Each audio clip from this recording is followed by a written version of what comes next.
Halo teman-teman Biwan, kembali lagi dengan saya Pak Biwan.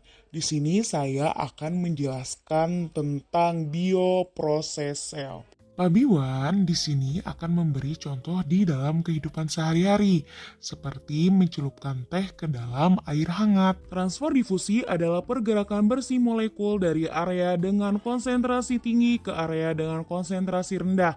Difusi termasuk juga transfer pasif melalui membran sel, karena tidak memerlukan energi untuk memindahkan sel.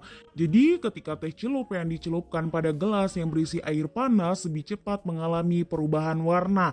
Karena semakin tinggi suhu, semakin cepat pula proses difusi itu terjadi.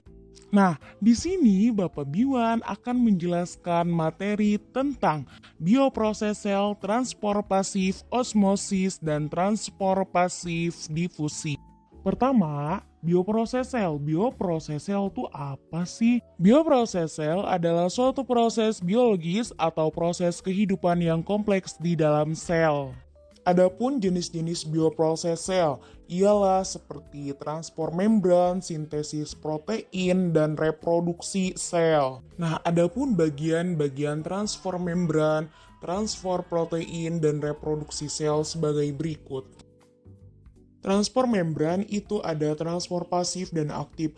Transfer pasif adalah perpindahan ion atau molekul dari konsentrasi tinggi ke rendah dan tidak membutuhkan energi. Sedangkan transfer aktif itu sebaliknya, perpindahan ion atau molekul dengan konsentrasi rendah ke tinggi dan membutuhkan energi.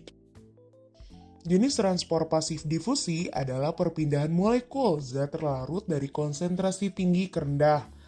Ada difusi sederhana dan ada juga difusi terbantu. Jenis transport pasif difusi ini bisa dipengaruhi oleh suhu zat, ukuran molekul, konsentrasi zat, dan wujud zat. Adapun faktor yang mempengaruhi proses difusi seperti tabel yang ada di bawah ini. Yang kedua adalah jenis transport pasif osmosis.